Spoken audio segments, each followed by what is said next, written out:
दोस्तों, कुछ रिश्ते होते हैं जो वक्त के साथ नहीं, एहसास के साथ जीते हैं।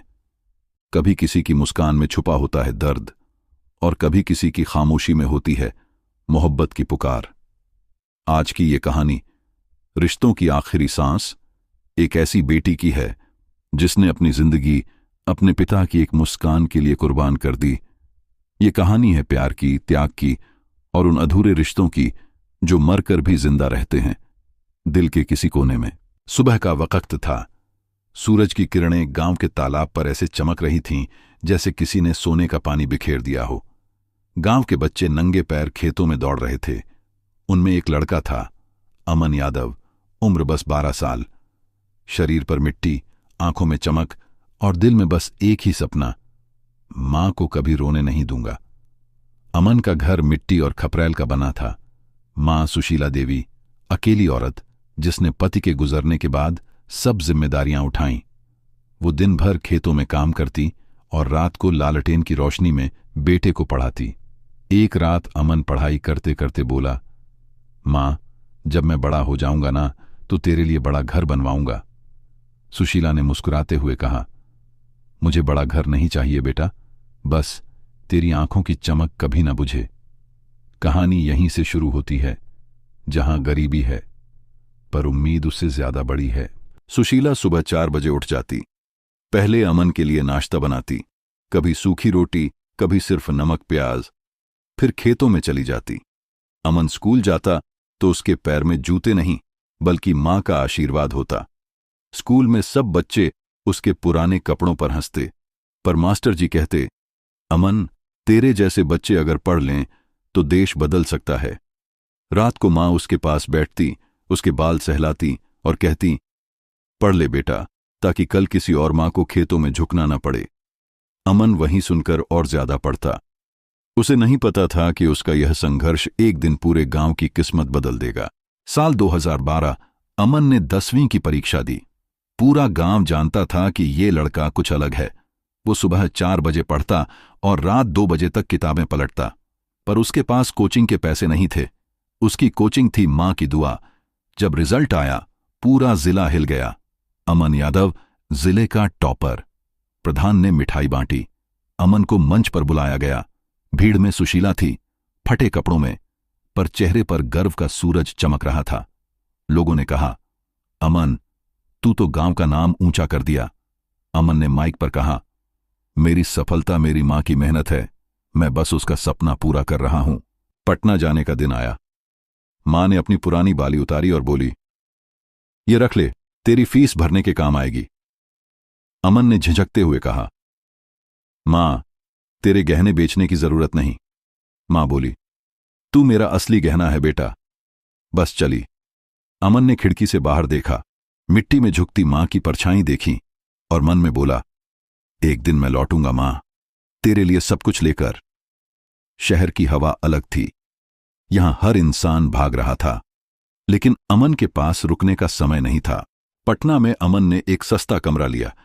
कमरे की दीवारें टूटी थीं, छत से पानी टपकता था, पर अमन को सिर्फ एक चीज की चिंता थी, मां को पैसे कैसे भेजूं।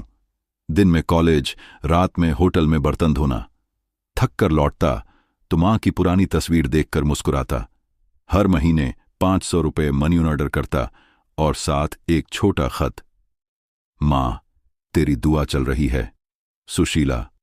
वो खत हर बार मंदिर में रखती और भगवान से कहती, बस मेरा बेटा सलामत रहे। कॉलेज में एक लड़की थी, रिया मेहरा। अमीर घर की, अंग्रेजी में बोलने वाली, लेकिन अंदर से बहुत भावुक। पहली बार उसने अमन को तब देखा जब वो गलती से कैंटीन में गिरा और उसके सारे नोट्स मिट्टी में भीग गए। रिया ने झुककर वो नोट्स उठाए। उसने देखा, नोटबुक के पहले पेज पर लिखा था, मां, तेरे सपनों की किताब। रिया मुस्कुराई। उस दिन से वो हर दिन अमन के पास बैठती, कभी नोट्स देती, कभी मुस्कान। अमन को एहसास नहीं हुआ प्यार कब दस्तक दे गया। रिया का परिवार शहर के सबसे बड़े कारोबारियों में था। पिता विक्रम मेहरा, सख्त और शानो शौकत के प्रतीक। उनकी नजर में गरीबी एक बीमारी थी और अमन उस बीमारी का चेहरा। एक दिन रिया ने कहा, पापा, मैं एक प्रोजेक्ट पर काम कर रही हूं, एक गरीब छात्र के साथ। विक्रम बोले, ठीक है, पर ध्यान रखना कि क्लास और स्टैंडर्ड कभी मिक्स नहीं होने चाहिए। रिया मुस्कुराई, लेकिन दिल में कुछ और था। उसे अब अमन की सादगी में वो गहराई दिखने लगी थी जो उसे अपने अमीर दोस्तों में कभी नहीं मिली। एक दिन वो अमन के कमरे में गई। छत से पानी टपक रहा था, कमरे में सिर्फ एक बल्ब और कोने में मां की तस्वीर। रिया बोली, अमन, तू ऐसे कैसे रहता है? अमन मुस्कुराया। रिया, दीवारों से नहीं, इरादों से घर बनता है। रिया की आंखें भर आईं। वो बोली, अगर गरीबी में इतना सुकून है तो अमीरी का मतलब क्या है? अमन ने बस एक शब्द कहा, इंसानियत। उस दिन दोनों के बीच एक गहरा रिश्ता बन गया, जहां अमन की सादगी और रिया का दिल एक दूसरे से टकरा गए। छुट्टियों में अमन बोला, रिया, अगर तू सच में मुझे समझना चाहती है तो चल मेरे गांव। रिया पहले तो झिझकी, पर चली गई। गांव पहुंची तो मिट्टी की खुशबू, तालाब की हवा और उस छोटे घर की दीवारें, सब कुछ नया लगा। सुशीला देवी दरवाजे पर बैठी थीं। रिया ने झुककर पैर छुए। सुशीला ने हाथ सिर पर रख दिया और बोली, खुश रहो बिटिया, तू बहुत सीधी लगती है। रिया ने पूरे दिन उनके साथ गुजारा। सुशीला खेत में काम कर रही थीं। रिया ने भी उनके साथ मिट्टी में पैर डाले। शाम को जब लालटेन जली तो रिया ने पहली बार जाना कि मां का प्यार क्या होता है। रात को सुशीला ने कहा, बिटिया, तू अमन के साथ रहना, वो बहुत सीधा है लेकिन दिल साफ है। रिया की आंखों से आंसू गिर पड़े। उसने कहा, मां, अब आप मेरी भी मां हैं। उस रात अमन ने आसमान देखा और कहा, मां, अब मेरे पास 2 वजहें हैं मेहनत करने की। शहर लौटने के बाद दोनों और मजबूत हो गए।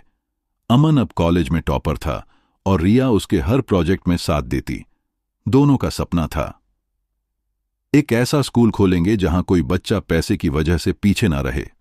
रिया अपने अमीर दोस्तों को अमन के विचारों के बारे में बताती।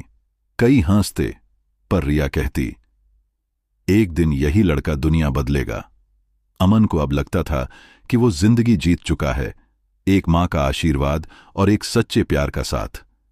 पर जिंदगी को जैसे इन दोनों की खुशी पसंद नहीं आई। एक दिन जब अमन लाइब्रेरी में था तो अचानक जमीन पर गिर पड़ा।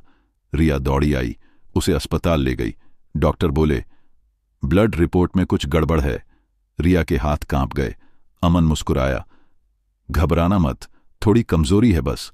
लेकिन रिया की आंखों में डर उतर चुका था। रिपोर्ट आई, ब्लड कैंसर। रिया के कदमों के नीचे से जमीन खिसक गई। वो रात भर रोती रही। सुशीला को जब पता चला तो वो उसी रात पटना पहुंच गई। अमन ने दोनों को देखकर हंसने की कोशिश की। अरे मां, तू ऐसे क्यों रो रही है? मैं ठीक हूं ना। मां ने आंसू पोंछे और बोली, बेटा, जब तक मेरी सांसें हैं तू कुछ नहीं होगा। इलाज शुरू हुआ, पैसे खत्म होने लगे। रिया ने अपने सारे गहने बेच दिए। मां ने अपनी जमीन गिरवी रख दी। अमन हर दिन और कमजोर होता गया, लेकिन उसके चेहरे पर कभी शिकन नहीं आई। वो कहता, रिया, अगर मैं मर भी गया तो डर मत, मेरी आत्मा तेरे साथ रहेगी। रिया चिल्लाई, ऐसी बातें मत कर अमन, तू ठीक हो जाएगा। अमन ने बस मुस्कुराकर कहा, शायद, पर अगर नहीं हुआ तो वादा कर, मेरे सपने पूरे करेगी। रिया ने सिर झुकाकर कहा, वादा है। और यहीं से कहानी मोड़ लेती है, जहां मोहब्बत अब परीक्षा बन जाती है। दोस्तों, मुझे पूरा यकीन है कि यह कहानी आपके दिल को जरूर छू गई होगी, लेकिन कहानी यहीं खत्म नहीं होती। इसकी और भी 10 रोमांचक और दिल छू लेने वाली कहानियां हमने नीचे डिस्क्रिप्शन के लिंक में दे दी हैं। अगर आपको ये कहानी पसंद आई हो तो चैनल को सब्सक्राइब जरूर करें और बेल आइकन को दबाना बिल्कुल ना भूलें, ताकि हमारी अगली कहानी सबसे पहले आप तक पहुंचे। जब तक के लिए जय हिंद।